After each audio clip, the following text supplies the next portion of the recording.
So I'm a bit nervous. And as many of you know, I like lawn chairing. So if you don't mind, I'm going to sit in my lawn chair and speak to you tonight. Hi, everybody. My name's Katie Bergantino, and I will be the Luminaria speaker for this evening's event. I want to thank you all for having me here. How I decided to speak at Relay for Life. I think it happened pretty quick. When I knew I wanted to do it, I wanted to do it. It just hit me, and it was something I needed to do. See, I grew up in Maui, Hawaii, and my sister and I would go down to the beach with my dad.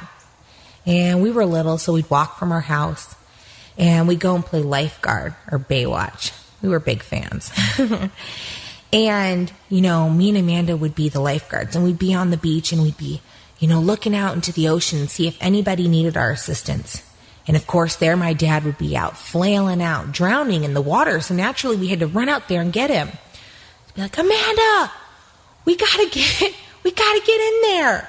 So we'd run into the water as fast as we could. And, of course, we were little, so my dad always made sure to drown where we could touch. So we'd run into the water, and we'd pull him up by his arms, and we'd pull him as far as we could onto the shore. And, of course, he wouldn't be breathing. So we'd have to give him CPR. So 1, 2, 3, we'd pound on his chest, and we'd kiss him on the forehead. He's still not breathing. 1, 2, 3, and we'd kiss him on the forehead, and, of course, he started breathing. My dad. It was March 2013, and I was on the phone with my dad, and he was in his pickup truck on his way to the doctor. I didn't think anything of it. He had a pain in his side, and he said, "Hey, Kate, I'm just going to go to the doctor and check this out." And my dad was the type who, had been to the doctor a lot. He had a few skin cancers, so for me, I didn't think twice about it. One Saturday night in April 2013, nearly 3 weeks after I had that phone call with my dad that he was telling me he was going to the doctor's, my sister and our best friend were there trying to do one of those Pinterest things, the buffalo cauliflower. And my parents wanted to Skype. I thought it was a little weird that they wanted to Skype together, but whatever. So we got on the Skype, and my dad told me he had cancer. I knew this was different from any of the other skin cancers he had. He referred to his dermatologist as his girlfriend. So to us, skin cancer wasn't that big of a deal. But this time it was different. I started crying and apologizing. I just kept saying, "I'm sorry," through my sobs. My dad had 3 chunks in his liver, one being 13 centimeters. My dad was angry and upset and scared. After reaching out to many doctors, my parents decided to do chemoembolization. My dad had 3 chemoembolizations, and each time he had to fly to Oahu, and he would tell the nurses that this wasn't his first time.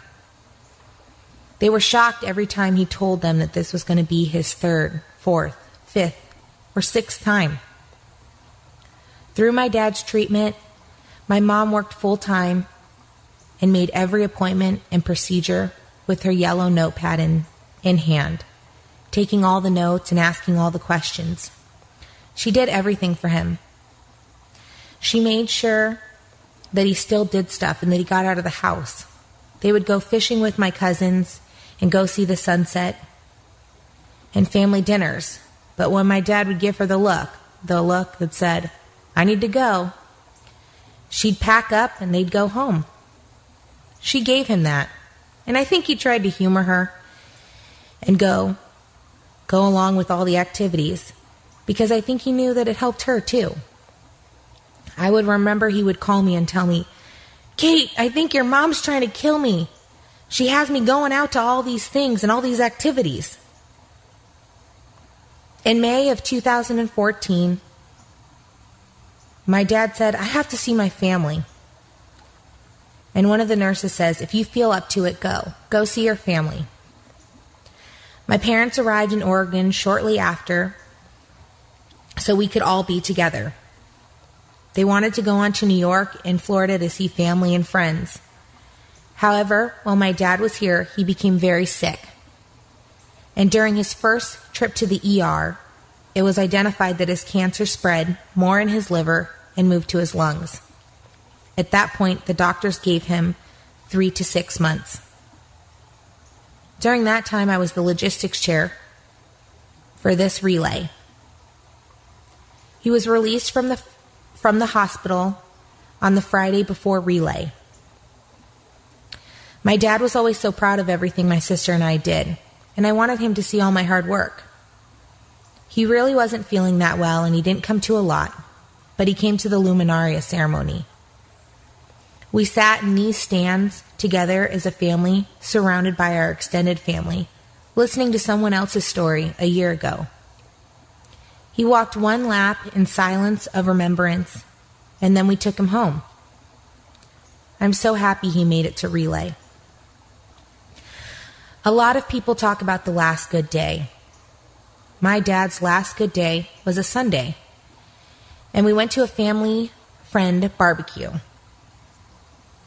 which he made jokes, and of course we all laughed and we thought it was hysterical. That day we could see a difference. He changed, and that night we took him to the hospital. His cancer had progressed. They say with liver cancer it's quick near the end. The doctors gave him 1 week. At that time, we did anything my dad wanted. My mom got on the phone with everyone. My mom knew that my dad did not want to pass away in a hospital, so we worked hard to get him out, and family started to arrive. I found a house that we could move him to and get hospice set up. During that time, cousins drove from Arizona. My Uncle Mark and cousins drove from New York. Other cousins and friends flew from Florida. A friend flew in from Connecticut. Friends drove from Bend.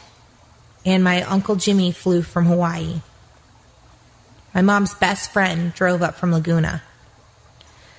I remember when my cousins and Uncle Mark arrived, and my dad was just getting back from getting his stomach drained at the hospital. And when he came out and he took a look around to the room and recognized the people, he faintly lifted his head and lifted 2 shakas in the air and said, "Still here," and made us all laugh. And it gave us exactly what we needed, a good chuckle. Shortly after, we moved my dad to the house we had found, and everyone started moving in, really. My dad got a lot sicker, and it was hard. He wasn't the same person. But when it got quiet and everyone got stuck in their own heads, somebody would occasionally lift 2 shakas and say, "Still here," and we'd all smile and chuckle. My dad gave us that. He was always one to give us a good laugh, and we would remember that we did everything for him. My dad passed away Sunday, June 1st, 2014, surrounded by family and friends. He passed away of liver cancer at the age of 54. My dad was always a loyal guy. He had this black phone book, and he always really liked calling people. I mean, this guy was popular. He would always sit in his recliner chair and flip through his little black book calling his friends. Most conversations would start, "You cockroach! What, you don't love me anymore?" And then he would go on how he struck out in softball again and how he had to buy the team a case of beer, or how he caught a tuna and with each phone call, that tuna got a little bit bigger. Or that one time he got a hole-in-one in golf, but it took him 2 strokes. Cancer is selfish. But the one thing about cancer is when somebody has cancer, you don't remember the cancer, but you remember the fighter, the person fighting cancer in the army that follows it. I want to thank you, because Relay is more than a fundraiser. It is the fighters in their armies, but most of all, it's the community, the family. Thank you for being here. Because you don't know you need a Relay family, until you need it. So thank you. And as we walk our laps of silence and remembrance, for all our fighters, remember, they are still here. Thank you.